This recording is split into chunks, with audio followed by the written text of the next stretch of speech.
জুলাই আগস্টের এই গণঅভ্যুত্থান হয়েছে, সুতরাং মানুষ এখন কি ইসলামের দিকে, দ্বীনের দিকে আসবে, নাকি মানবরচিত মতবাদের দিকে যাবে? এখন কি মানবরচিত মতবাদের বাংলাদেশ নাকি ইসলামের বাংলাদেশ? সুতরাং এই দৃশ্য দেখে যদি কেউ কষ্ট পায় আর যদি কেউ ষড়যন্ত্র করে, তাহলে সেই ষড়যন্ত্রের জবাব সুবিচার করতে পারবে মানুষ? তো তার স্বার্থ অনুযায়ী কাজ করবে। সেজন্য আল্লাহর আইন চালু না হওয়া পর্যন্ত সুবিচার আসবে না। উই ওয়ান্ট জাস্টিস যত স্লোগানই দেওয়া হোক, কৃষক, শ্রমিক, ছাত্র জনতাকে আজকে বুঝতে হবে মানব রচিত মতবাদে কখনো জাস্টিস প্রতিষ্ঠা হয়নি, হচ্ছে না, হবে না। আল্লাহর আইন পাচার করে, পাচারে আমরা ডলারের সঙ্গে 16 বিলিয়ন। আমি অন্য একটা বাংলা ভাষায় বলি, একজন অর্থনীতিবিদ হিসাব দিয়েছেন, আমি এই জনসভায় আসা তিনি অঙ্ক করে বলেছেন, আপনার তো সময় আমি অঙ্কটা দিলাম, একটু বলেন। উনি আমাদের লোক, এটাও খালি আপনাদেরকে বলেন। উনি অঙ্ক করে বলেছেন এই যে ফেটে উঠে, এটা না হলে আরেকটাই শুধু উঠে। সুতরাং খালি আমাদের জুলাই আগস্টের শহীদদের না, এবং সেই সময় যার সংগ্রামী জনগণই না, এই 16 বছর ধরে যারা সংগ্রাম করেছে তাদের সবাইকে আমি স্বাগত জানাই এবং তাদের অবদান তার পরে ইতিহাসে আপনারা জানেন যারা রাষ্ট্র পরিচালনা করেছিল, এরা আমি বলবো অনেক অংশে তারা কিন্তু দেশের দরদ হিসাবে কাজ করেছে, এটা তারা প্রমাণ করতে পারে। বলুন 5ই আগস্ট বাংলাদেশের মানুষ মানুষ, কিন্তু বাংলাদেশের মানুষ ধর্মান্ত। আমি কথাটি আজকে আপনাদের সামনে বলতে চাই, সারা বিশ্বের সাথে ইনশাআল্লাহ বাংলাদেশের 18 কোটি মানুষ ইতিপূর্বে প্রমাণ করেছে। আসসালামু আলাইকুম দর্শক, নতুন একটি ভিডিওতে আপনাকে স্বাগতম। বাংলাদেশের যে বর্তমান রাজনৈতিক পরিস্থিতি এবং প্রেক্ষাপট সৃষ্টি হয়েছে তারই আলোকে বেশ কয়েকটা গুরুত্বপূর্ণ ভিডিও নিয়ে হাজির হয়েছি, যার কিছুটা অংশ বিশেষ ভিডিওর শুরুতেই দেখছেন। দর্শক, ভিডিওর শুরুটা দেখেই কিন্তু বুঝতে পেরেছেন আজকের নিউজটা কতটা গুরুত্বপূর্ণ হতে চলেছে। তাই বলবো, যারা ভিডিওটি দেখছেন না টেনে সম্পূর্ণ ভিডিওটি মনোযোগ সহকারে দেখতে থাকুন, তাহলে আজকের বিষয়টা বুঝতে পারবেন। দর্শক, এই বিষয়ে আর কিছুই বলবো না, চলুন দেখে আসি আজকের সেই কাঙ্ক্ষিত ভিডিওগুলো। তার আগে বলবো, যারা এখনও চ্যানেলটি সাবস্ক্রাইব করেননি অবশ্যই সাবস্ক্রাইব করে পাশে থাকা বেল বাটনটি অন করে দিবেন, আর যারা ইতিমধ্যে সাবস্ক্রাইব করেছেন তাদেরকে অসংখ্য ধন্যবাদ। তো চলুন দর্শক, ভিডিওতে একটি লাইক দিয়ে ধারাবাহিকভাবে সবগুলো ভিডিও দেখে আসি। জুলাই আগস্টের এই গণঅভ্যুত্থান হয়েছে, সুতরাং মানুষ এখন কি ইসলামের দিকে, দ্বীনের দিকে আসবে, নাকি মানবরচিত মতবাদের দিকে যাবে? এখন কি মানবরচিত মতবাদের বাংলাদেশ নাকি ইসলামের বাংলাদেশ? সুতরাং এই দৃশ্য দেখে যদি কেউ কষ্ট পায় আর যদি কেউ ষড়যন্ত্র করে, তাহলে সেই ষড়যন্ত্রের জবাব কি আল্লাহ তাআলা দিয়েছেন না দেন নাই? আল্লাহ তাআলা সেই ষড়যন্ত্রের জবাব দিয়েছেন, ওয়া কারু ওয়া মাকারাল্লাহ।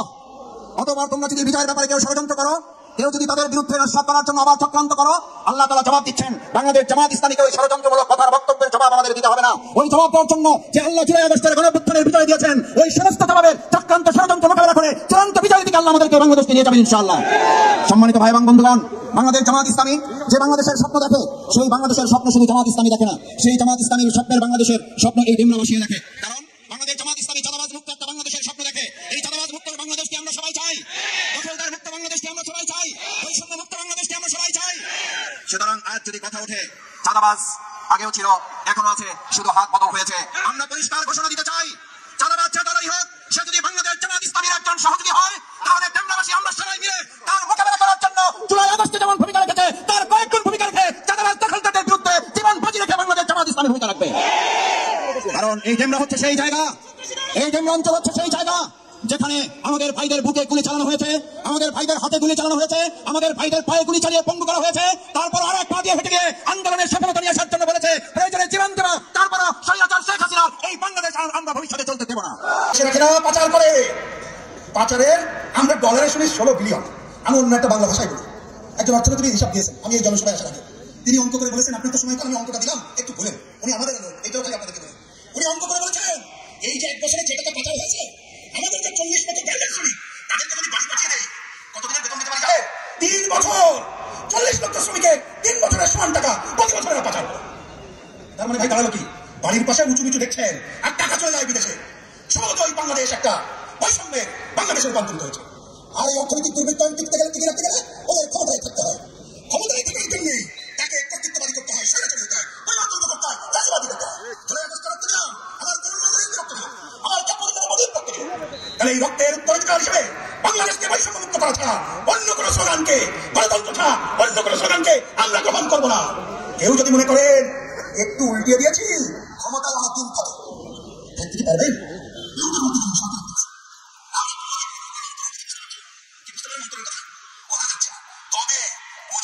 নানা ধরনের চলে বলে কৌশলে ক্ষমতা দীর্ঘায়িত করতে চায়। আমরা পরিষ্কার করে বলতে চাই, ভোট বিক্ষুব্ধ ছিল, বিক্ষুব্ধ ছিল, নিজের আয়নায় জিনিসপত্রের দাম বেড়ে যাচ্ছে, বিক্ষুব্ধ ছিল, এই জন্য হাজার হাজার চেষ্টা করা হয়েছে।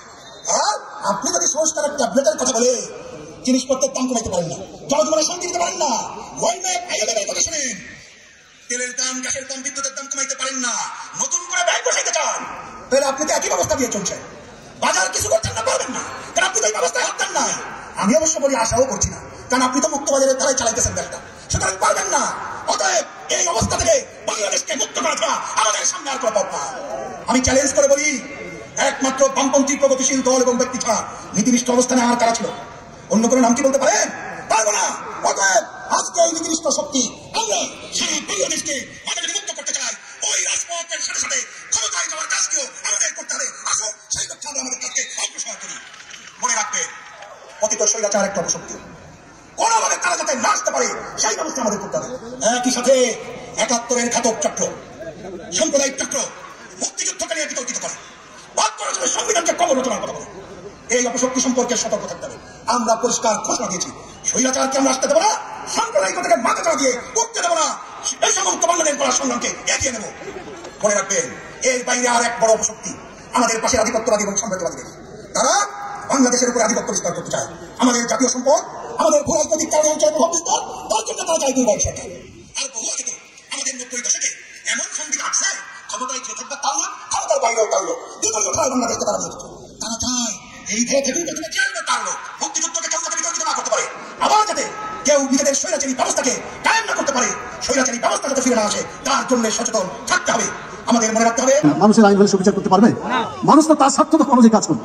সেজন্য আল্লাহর আইন চালু হওয়া পর্যন্ত সুবিচার আসবে না। উই ওয়ান্ট জাস্টিস যত স্লোগানই দেওয়া হোক, কৃষক, শ্রমিক, ছাত্র জনতাকে আজকে বুঝতে হবে, মানব রচিত মতবাদে কখনো জাস্টিস প্রতিষ্ঠা হয়নি, হচ্ছে না, হবে না। আল্লাহর আইন চালু করলেই জাস্টিস সত্যিকার ভাবে আসতে পারে। আল্লাহ তাআলা কোরআন মাজিদে বলেছেন, আপনারা জুমার দিন আজকে শুনেছেন, ইন্নাল্লাহা ইয়া'মুরু বিল আদলি ওয়াল ইহসান। জুমার দ্বিতীয় খুতবাতে আয়াতটা পাও। নিশ্চয়ই আল্লাহ হুকুম দিচ্ছেন, তোমরা সত্যিকার ভাবে আল্লাহর হুকুম যদি চালু করো, তাহলে মানুষ সুবিচার করে। সুবিচার প্রতিষ্ঠা করা, জাস্টিস প্রতিষ্ঠা করা একমাত্র আল্লাহর আইনেই সম্ভব, অন্য কোনো আইনে জাস্টিস বা সুবিচার প্রতিষ্ঠা করা সম্ভব নয়, এটা অসম্ভব ব্যাপার। সেজন্য আজকে কোরআনের এই আওয়াজ টেকনাফ থেকে তেতুলিয়া পর্যন্ত আপনাদেরকে উঠাতে হবে। আপনারা কি সেই আওয়াজ করতে রাজি আছেন? মানুষের আইন আর নয়, মানব রচিত মতবাদ আর বাংলাদেশে চলতে দেওয়া যাবে না, যাবে না, যাবে না। যদি আমরা কল্যাণ পেতে চাই, সুবিচার পেতে চাই, জাস্টিস পেতে চাই, মানব রচিত মতবাদকে বাদ দিয়ে শুধুমাত্র কেবলমাত্র আল্লাহর বিধান, রাসূল সাল্লাল্লাহু আলাইহি ওয়াসাল্লামের আদর্শকে বাংলাদেশে চালু করতে হবে এবং বাংলাদেশের সংবিধানে কোরআন সুন্নাহর আইনকে অন্তর্ভুক্ত করতে হবে। জাতীয় সংসদে গেলেই কিন্তু সমস্ত জায়গায় আইন চলে যায়। যারা জাতীয় সংসদে পাশ করে তাদের আইনে তো দেশে চালু হয়। যদি ইসলামী শক্তি, ইসলামী দল যারা ইসলাম চায়, কোরআন হাদিসের আইন চায়, এইরকম ব্যক্তিকে যদি জাতীয় সংসদে পাঠানো যায়, অবশ্যই বাংলাদেশে ইসলামী আইন চালু হবে ইনশাআল্লাহ। আমরা এই স্বপ্ন দেখছি, এই স্বপ্নের জন্য আপনাদেরকে প্রস্তুত করতে চাই। জীবন দিয়ে হলেও আল্লাহর আইনের জন্য লড়াই করতে হবে। আপনারা বিশ্বাস করেন দুনিয়াতে আছে, আমাদের মরতে হবে, কি মরতে হবে না?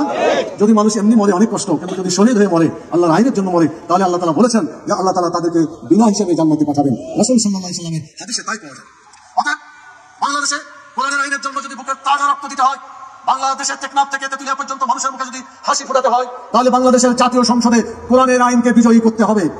এই বিজয়ী করার জন্য আপনাদেরকে প্রয়োজন হলে বুকের তাজা রক্ত দিয়ে শহীদের মাধ্যমে কাজ করতে হবে। আপনারা কি রাজি আছেন?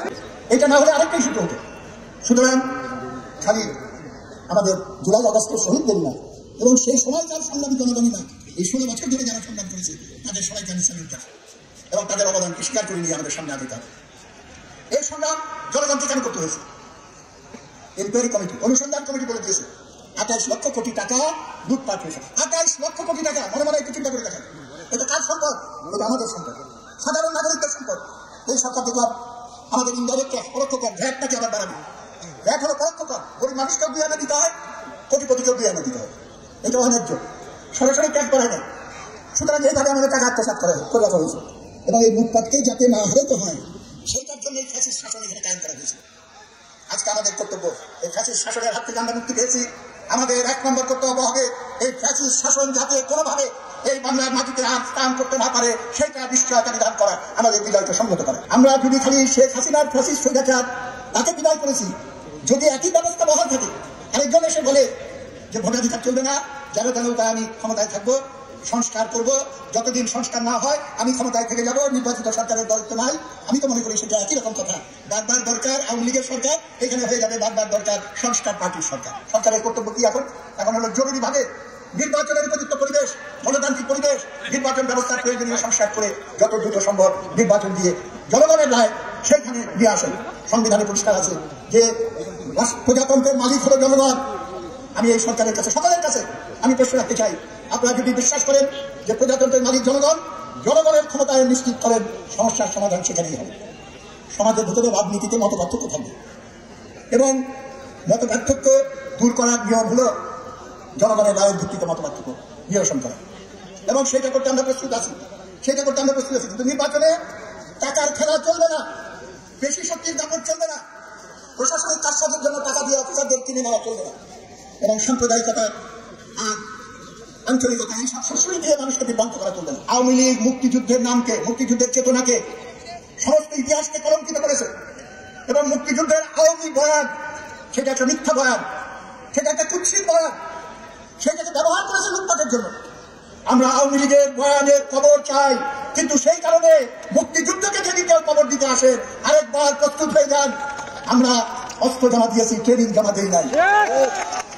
৭১ মুক্তিযুদ্ধের পথে আমরা আবার গড়ে উঠবো। আপনারা জানেন যারা রাষ্ট্র পরিচালনা করেছিল, এরা আমি বলবো অনেক অংশী তারা কিন্তু দেশের দলবিদ হিসাবে কাজ করেছে, এটা তারা প্রমাণ করতে পারে না। বরঞ্চ ৫ই আগস্ট যে ফ্যাসিস্ট শেখ হাসিনা খুনি ভাঙিয়ে দিল, আমি সেদিনকার সরকার চিন্তা করেছিলাম যে আসলে আওয়ামী লীগ সরকারটা মূলত ভারতের সরকার ছিল, কারণ তাদের সমস্ত কার্যক্রমগুলো ভারতের স্বার্থ রক্ষার জন্য আমরা লক্ষ্য করেছি। আমার দেশের স্বার্থের লক্ষ্য তাদের মাধ্যমে আমরা তেমন একটা দেখি নাই। এরপরে বর্তমানে যে চলছে, আমি সেদিনকার বলেছিলাম, আজকেও বলছি যে বর্তমানে যে অন্তর্বর্তীকালীন সরকার রয়েছে তারা কিন্তু আমাদের এই ছাত্র জনতার অভ্যুত্থান যে ৫ই আগস্ট বাংলাদেশে হলো, সেখানে হাজার হাজার মায়ের কোল খালি হলো, হাজার হাজার আমার ভাইয়ের, আমার ছাত্ররা পঙ্গু হয়ে গেল, চক্ষু হারালো, এখনো মায়ের কান্না বন্ধ হয় নাই। কিন্তু তখন আমরা দেখছি এই সরকার তো অবসর অবস্থায় তার দেশ পরিচালনার দায়িত্ব পালন করতেছে। সেখানে আমাদের দায়িত্ব কর্তব্য তাদের ভুল ত্রুটি থাকতেই পারে, আমাদের দায়িত্ব কর্তব্য সহযোগিতা পরামর্শ, কিন্তু তাদেরকে অস্থিতিশীল করে তারপর তাদের থেকে দাবি আদায় করে নেওয়ার জন্য এক পর্যায়ে আমি বলবো যে গত ফ্যাসিস্ট সরকার 2024 নির্বাচনে যে প্রকারই হোক তারা কিন্তু সরকার গঠন করে ফেলেছে। তারা তো 5 বছর মেয়াদি ছিল, কথা ঠিক না? এখন পর্যন্ত 3 মাস 4 মাস যেতে পারে, এর ভিতরে আমাদের যে তারা এর মাধ্যমে কিন্তু এই সরকার সুন্দরভাবে দেশ পরিচালনার যে সুস্থভাবে দায়িত্ব পালন করবে, এটা অনেক অংশে কিন্তু আমি বলবো ব্যর্থ হয়েছে। এবং এর মাধ্যমে কি হলো, বারবার ফ্যাসিস্টের দোষরা সর্বত্র সব জায়গায় কিন্তু তারা কিন্তু ঘাপটি মেরে বসে আছে, সুযোগ পাবে না সবল মানে সেই খবরে আমাদের দেশ অশান্তি করার জন্য বিভিন্ন প্রক্রিয়া তারা কিন্তু তাণ্ডব চালিয়েছে। আমরা ভারতে তারা কিন্তু তাদের তাণ্ডব বাস্তবায়ন করতে পারে। এই জন্য আমি বলবো যারা দেশপ্রেমিক রয়েছেন, সাংবাদিক হোক, প্রশাসনের হোক, রাজনৈতিক হোক, বাংলাদেশের ছাত্র জনতা হোক, সকলকে আমি আহ্বান জানাবো, এদেশ আমার, এদেশে আমি জন্মগ্রহণ করেছি, এদেশ নিয়ে কেউ ছেলে করবে আমরা সহ্য করবো না। বিভিন্ন পর্যায়ে বারবার আমাদেরকে আমার বিশ্বের মধ্যে 5 বার চোরের দিকে হাত বানিয়েছে, দুর্নীতিতে চ্যাম্পিয়ন হয়েছে। আমি দুর্নীতিবাজদেরকে আমার ক্ষমতা রাস্তায় বসিয়ে আমরা তামাশা দেখাবো, এটা বাংলাদেশের জনগণ সহ্য করবে না। ক্ষমতা দিতে হবে, সেই লক্ষ্যে আমি সর্বশ্রেণী বাংলাদেশের মানুষ ধর্মপ্রাণ মানুষ, কিন্তু বাংলাদেশের মানুষ ধর্মান্ধ। আমি এই কথাটি আজকে আপনাদের সামনে বলতে এসেছি এবং সারা বিশ্বের সাথে ইনশাআল্লাহ বাংলাদেশের 18 কোটি মানুষ ইতিপূর্বে প্রমাণ করেছে, আবার প্রমাণ করবে যে বাংলাদেশের মানুষ ধর্মান্ধ নয়, কিন্তু তারা ধর্মপরায়ণ। এই বাংলার মাটিতে হাজার হাজার বছর ধরে বিভিন্ন জাতি ধর্ম বর্ণের মানুষ কাঁধে কাঁধ মিলিয়ে কাঁধে হাত তুলে এখানে বসবাস করে এসেছে। আজকে কিছু কিছু স্বার্থপর মানুষ তারা নিজেদের দুরভিসন্ধি এবং স্বার্থকে ব্যবহার করার জন্য দেশের ভেতরে এবং বাইরে কিছু অপশক্তি মিথ্যাচারের মাধ্যমে, মিথ্যা সামাজিক সংবাদ মাধ্যমে এবং মিথ্যা খবর তৈরি করে বিগত 5 মাসে বারবার বিভিন্ন ধরনের চেষ্টা করেছে। কিন্তু আমরা এই ইসলামিক ঐতিহাসিক মহাসম্মেলন থেকে নতুন করে আমরা এই ঘোষণা করব যে বাংলাদেশের মানুষ সম্প্রীতির সঙ্গে জাতি ধর্ম বর্ণ নির্বিশেষে বসবাস করে হাজার বছর ধরে। আমরা শুধু নয়, আমরা ভবিষ্যৎ হাজার বছর ধরে একইভাবে শান্তি শৃঙ্খলা বজায় রেখে আমরা জাতি ধর্ম বর্ণ নির্বিশেষে বসবাস করে যাব। আমাদের এই সম্প্রীতি কোন দুষ্ট অপশক্তি ব্যাহত করতে পারবে না। দর্শক, আমি আশা করি আপনি সবগুলো ভিডিওই মনোযোগ সহকারে দেখছেন। সেই সাথে দর্শক, এই ভিডিওগুলো সম্পর্কিত যদি কোনো তথ্য এবং মতামত থাকে তাহলে কমেন্টে জানাবেন। এতক্ষণ সাথে থাকার জন্য ধন্যবাদ। আজকের মতোই এ পর্যন্তই। আল্লাহ হাফেজ।